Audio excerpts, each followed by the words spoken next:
Hello everyone, welcome back to Nepal online school.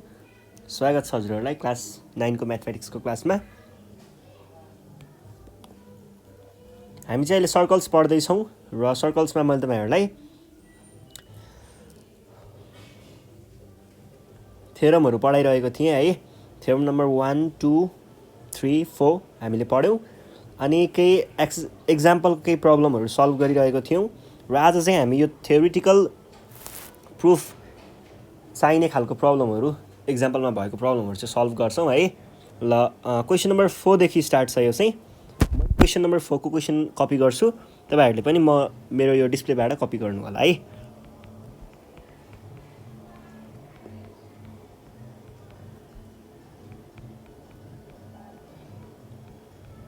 In the given figure, O is the center of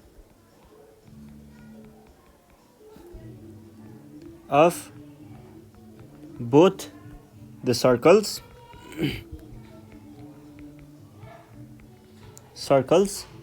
if PQRS is a straight line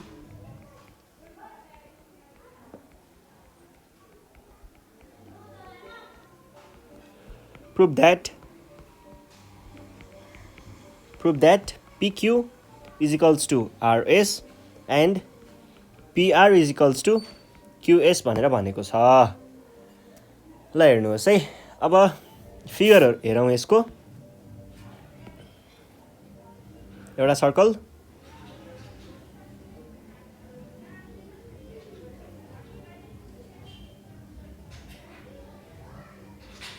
अर्को circle, दुईटा सर्कलहरू छ। Point बिचमा एउटा O भन्ने point छ सर्कलको centre, अनि त्यस पछाडि यस्तो छ हामीसँग PQRS भन्ने एउटा लाइन छ।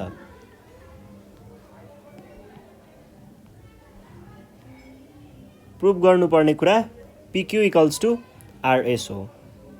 यो चाहिँ हामीले प्रुभ गर्नुपर्ने कुरा हो। अब यहाँ के भयो भन्दाखेरि P देखि S सम्म यो भनेको एउटा कर्ड भयो ठुलोवाला सर्कलको, र यो भनेको सानोवाला सर्कलको कर्ड भयो। अब यो यति सजिलो छ नि, तपाईँहरू हाँस्नुहुन्छ क्या यो क्वेसन हो भनेर, त्यस्तो सजिलो छ के। ल हेर्नुहोस् है कसरी छ भन्दाखेरि हामीसँग यहाँनिर एउटा पर्पेन्डिकुलर लाइन हामीले ड्रप गऱ्यौँ भने यहाँनिर के हुन्छ त, पहिलो कुरा QR is equals to, sorry यसलाई M भनेर पोइन्ट मैले भने, यति इक्वल हुन्छ। कसरी इक्वल हुन्छ भन्दा पर्पेन्डिकुलर लाइन ड्रप गर्ने बित्तिकै सेन्टरदेखि पर्पेन्डिकुलर लाइन यदि कर्डमा आएर ठोक्किन्छ भने त्यसले मिड पोइन्टमा आएर ठोकिएको हुन्छ भन्ने कुरा हामीले बुझ्न सक्छौँ। त्यसै गरी अर्को कुरा के छ,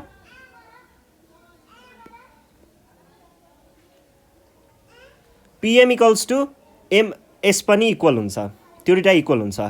त्यति हुने बित्तिकै हामीले एउटा कुरा के देख्यौँ, PM इक्वल्स टु SM देख्यौँ। अर्को कुरा के देख्यौँ, QM इक्वल्स टु MR देख्यौँ। हामीले यसबाट इक्वेसन आईबाट इक्वेसन आईलाई घटायौँ भने PM minus QM is equals to के हुन्छ, SM माइनस MR हुन्छ।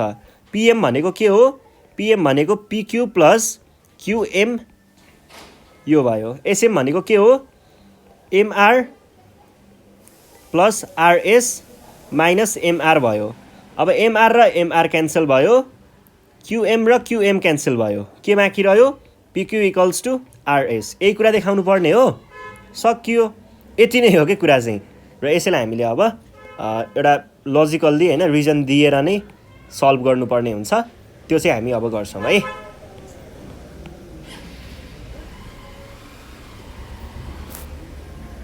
ल यसमा गिभनदेखि स्टार्ट गरेँ है त मैले। हामीलाई के दिइएको छ, O is the center of both the circles.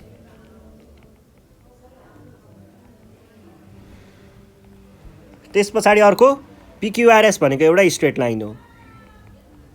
यति भन्दा अरू केही पनि दिएको छैन। त्यस पछाडि हामीले प्रुभ गर्नुपर्ने कुरा के प्रुभ गर्नुपर्ने हो, हामीले PQ इक्वल्स टु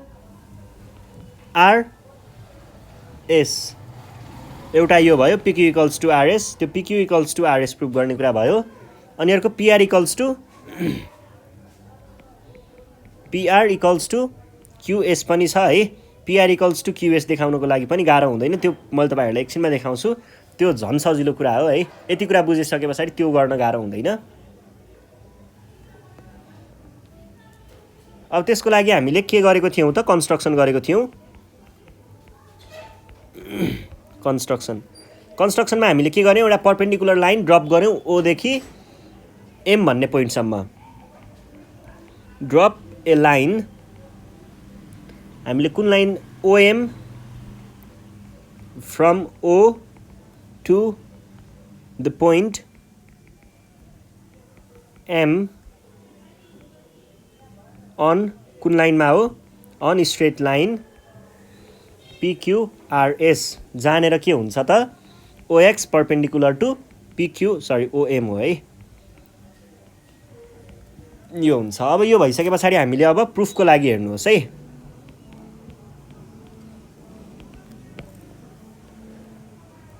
एउटा टेबल बनाउनु पर्यो, तर यति सानो टेबलले हाम्रो काम दिँदैन, अलिकति बढाउनु पर्छ यसलाई। ल, यहाँनिर स्टेटमेन्ट र रिजन लेख्नको लागि ठाउँ छोड्ने। स्टेटमेन्ट्स, रिजन्स को हामी फर्स्टमा हेरौँ। फर्स्टमा हामीले के देखाउँ भन्दाखेरि यहाँनिर पिएम र एमएसलाई इक्वल देखाउँ है। फिगर चाहिँ बनाउनु है हजुरहरूले, नत्र गाह्रो हुन्छ। पिएम इक्वल्स टु एमएस, यो चाहिँ किन भयो भन्दाखेरि कुनै पनि एउटा सेन्टरदेखि कुनै एउटा कर्डमा यदि लाइन ड्रप हुन्छ भने, परपेन्डिकुलर लाइन ड्रप हुन्छ भने त्यसले यो कर्डलाई के गर्छ, बाइसेक्ट गर्छ। त्यही कुरा हो भने पछाडि हामीले यहाँनिर त्यही परपेन्डिकुलर छ भन्ने कुरा मात्र देखाइदिए पुग्छ। के परपेन्डिकुलर छ, ओएम परपेन्डिकुलर टु पी, हाम्रो फुल लाइनलाई युज गरौँ पिएस है। अनि यस पछाडि अर्को हामीले यसै गरी ठ्याक्कै यसै गरी के भन्न सकिन्छ त, क्युएस कहाँबाट आयो, क्युएस होइन है, क्युएम चाहिँ हो। क्युएम इज इक्वल्स टु एमआर भयो। यो चाहिँ कसरी भयो, त्यही हो, बिइङ ओएम परपेन्डिकुलर टु के थियो, क्युआर। अब हामीले यो स्टेटमेन्टलाई यसबाट घटायौँ भने के हुन्छ त, PM minus QM is equals to MS minus MR 3 मा। यो चाहिँ कसरी, सबट्र्याक्टिङ स्टेटमेन्ट 2 फ्रम स्टेटमेन्ट 1। अब पिएम भनेको के हो, क्युएम प्लस पिक्यू हो, माइनस क्युएम छ, इज इक्वल्स टु, सानो प्रब्लम भयो एकछिन है,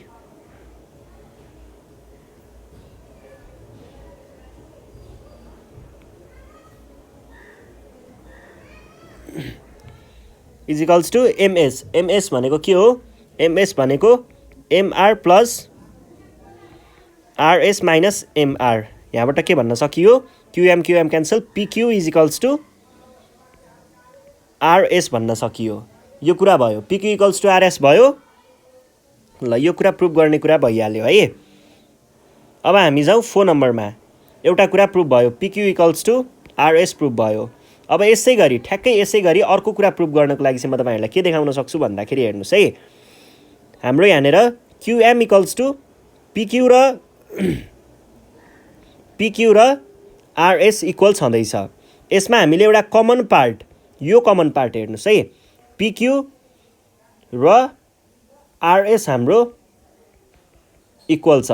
यदि मैले आरएसमा र यो दुइटैमा के गरेँ भन्दाखेरि क्युआर त दुइटैमा इक्वल नै हो नि त, क्युआर जोडिदिएँ। ल, दुइटैमा पिक्यूमा क्युआर जोड्यो भने के होला, PQ plus QR is equals to RS plus QR होला। पिक्यू प्लस क्युआरले कहाँसम्म पुऱ्याउला, पिक्यू प्लस क्युआरले हामीलाई पिआर दियो भने पछाडि पिआर यहाँबाट आयो। त्यसै गरी अर्को चाहिँ हाम्रो के छ भन्दाखेरि आरएस प्लस क्युआर भनेको कति आयो त क्युएस आयो। यही हो प्रुभ गर्नुपर्ने कुरा, क्युएस सकियो है। यसरी हामीले प्रुभ गर्छौँ। अब यसलाई कसरी देखाउने भन्दाखेरि पहिला सुरुमा हामीले पिक्यू इक्वल्स टु आरएस देखाउन सकिहालियो। यो चाहिँ कहाँबाट भनौँ फ्रम स्टेटमेन्ट 3 बाट। त्यस पछाडि पिक्यू र आरएस पछाडि 5 नम्बरमा हामीले के भन्न सकिएला त बिचको भाग क्युआर इक्वल्स टु क्युआर भनौँ। यो चाहिँ किन भयो त सेम लाइन सेगमेन्ट, एउटै लाइन सेगमेन्ट भएर। अब हामीले यो दुईटालाई जोड्यौँ भने के पाउन सक्छौँ त 6 नम्बरमा PQ plus QR is equals to RS plus QR. हामीले यहाँ के गरेको हो माथिको दुईटा स्टेटमेन्टलाई जोडेको हो एडिङ स्टेटमेन्ट 4 एन्ड स्टेटमेन्ट 5। यसबाट हामीले के भन्न सक्छौँ पिक्यू प्लस क्युआर भनेको होल पार्ट एक्जियमबाट के हुन्छ त यसलाई हामीले 7 नम्बरमा देखाउँ न होल पार्ट एक्जियम भनेर। पिक्यू र क्युआर जोड्दाखेरि भयो PR is equals to SQ अथवा क्युएस, एसक्यू एउटै नै भइहाल्यो। यही कुरा देखाउनु पर्ने थियो। यो चाहिँ हामीले होल पार्ट एक्जियम भनौँ है।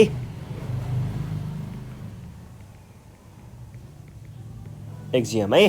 ल सकियो। अब हामी जाउँ नेक्स्ट क्वेसनमा। हाम्रो क्वेसन चाहिँ सकियो है। ल अब नेक्स्ट क्वेसनमा पनि यस्तै खालको कुरा छ, एकदमै सजिलो छ है। जस्तै क्वेसन नम्बर 5 मा के भन्छ in the given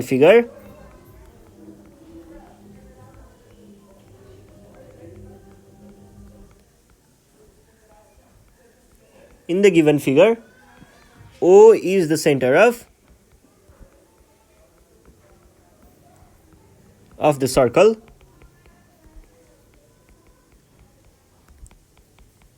two equal chords A, B and C, D intersect at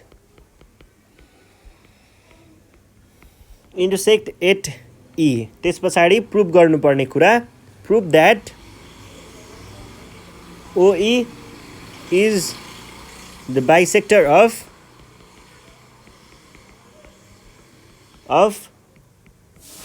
BED। बेडलाई दुई टुक्रा पार्छ अरे। ल अब एउटा सर्कल छ हामीसँग अनि त्यस पछाडि यहाँ के भनेको छ in the given figure O is the centre of circle. ल ठिक छ, O is the centre of circle. अनि त्यस पछाडि टु इक्वल कर्ड्स है। यहाँदेखि यहाँ ताने मैले एउटा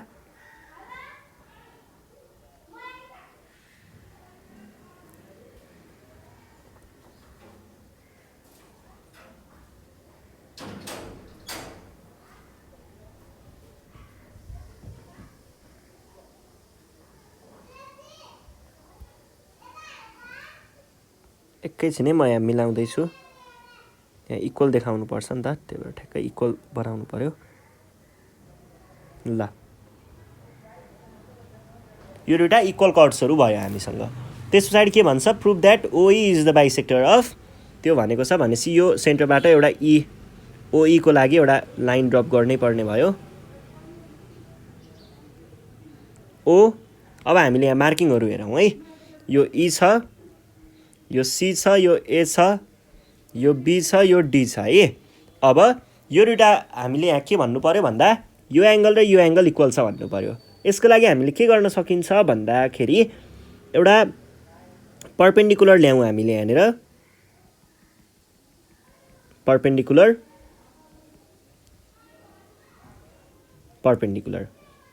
लाइन ड्रप गऱ्यौँ हामीले। सरी यो पर्पेन्डिकुलर यसरी जाँदैन है, ठ्याक्कै बाइसेक्ट गरेको देखाउनुपर्छ। बाइसेक्ट गर्नको लागि यो कहाँ आउनुपर्छ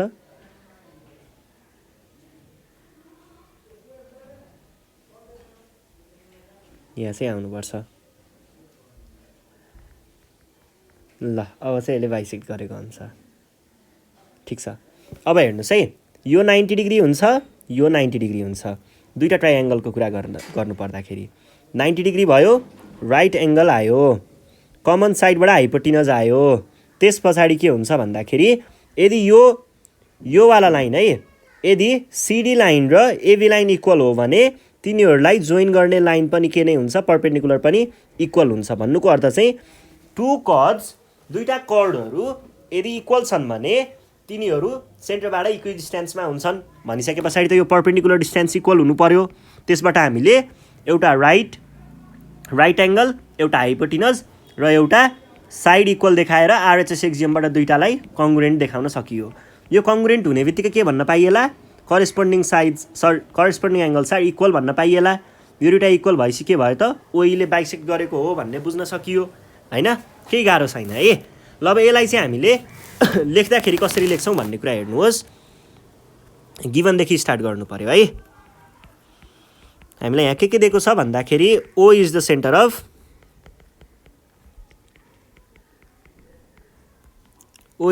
अफ सर्कल, एउटा कुरा। अर्को कुरा, कर्ड एउटा हाम्रो एबी छ एन्ड अर्को हाम्रो सिडी छ, आर इक्वल एन्ड बाइसेक्ट होइन, इन्टरसेक्ट चाहिँ हो है। इन्टरसेक्ट एट ई भन्ने पोइन्टमा।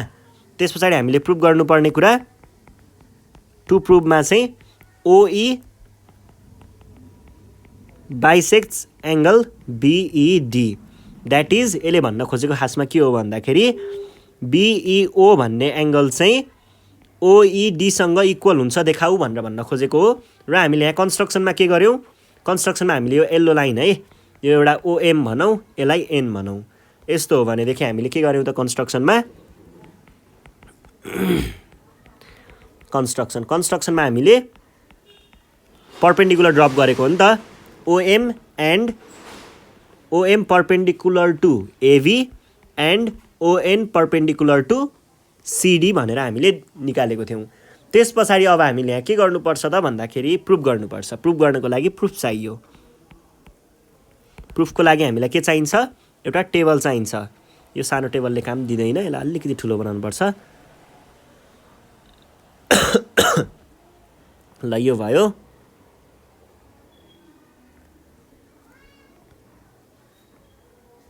ल अब यसमा हामीले स्टेटमेन्ट्स र रिजन्स लेख्ने हो। स्टेटमेन्ट्स रिजन्स को हामीले फर्स्ट स्टेटमेन्ट हेर्नु पर्यो भने फर्स्ट स्टेटमेन्टमा चाहिँ हामीले के देखाउँ भन्दाखेरि पहिला सुरुमा सिमिलर देखाउनतिर लागौँ है। इन ट्राइएङ्गल के भयो, इओइएम एन्ड ट्राइएङ्गल ओइएन, यो दुईटामा चाहिँ हामीले फर्स्टमा हेर्नुहोस् है। फर्स्टमा राइट एङ्गल देखाउँ। राइट एङ्गल भनेको angle OME is equals to angle ONE हुन्छ। यो हुनुको कारण चाहिँ के हो त, यो हुनुको कारण भनेको के हो, being OM perpendicular to AB and ON perpendicular to CD. त्यस पछाडि हाइपोटिनज इक्वल देखाउनु पर्यो, कमन भएको हुनाले इक्वल हुन्छ भन्ने। ओई इज इक्वल्स टु ओई, राइट एङ्गल हाइपोटिनज। यो चाहिँ किन भयो, बिङ कमन साइड्स। त्यस पछाडि अर्को हामीले के भन्न सकिएला, अर्को भनेको अर्को साइड इक्वल देखाउनु पर्यो। त्यसको लागि चाहिँ मैले ON is equals to OM हुनुपर्छ अगाडि, ओएम। यो चाहिँ किन भयो त, किनकि कर्डहरू इक्वल छ। Equal chords are equidistant from the centre of circle. यो भइसके पछाडि हामीले अब के भन्न पाइएला त, 3 नम्बरमा ट्राइएङ्गल ओइएम र ट्राइएङ्गल ओइएन चाहिँ के छ, कङ्ग्रुएन्ट छ भनेर देखाउन सकिन्छ। कसरी भन्न सकियो, बाई आरएचएस एक्जियम, योबाट भन्न सकियो। यति हुने बित्तिकै के भन्न पाइयो त angle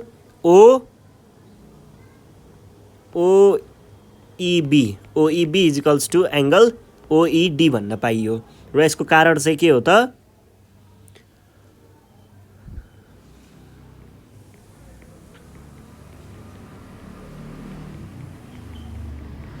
corresponding angles of congruent triangles। ल यो कारणले चाहिँ हामीले यिनीहरूलाई इक्वल भन्न पाइयो। कुरा प्रुफ भएको हो भने तल प्रुफ भनेर लेख्नु होला, सकियो है। ल यति नै हो कुराहरू र आज हामी अब यति नै हेर्छौँ। योभन्दा नेक्स्ट सेसनमा चाहिँ म तपाईँहरूलाई अरू बाँकी रहेको प्रब्लमहरू सल्भ गराउनेछु। त्यति बेलासम्मको लागि नेपाल अनलाइन स्कुललाई बिदा दिनु होला। Thank you.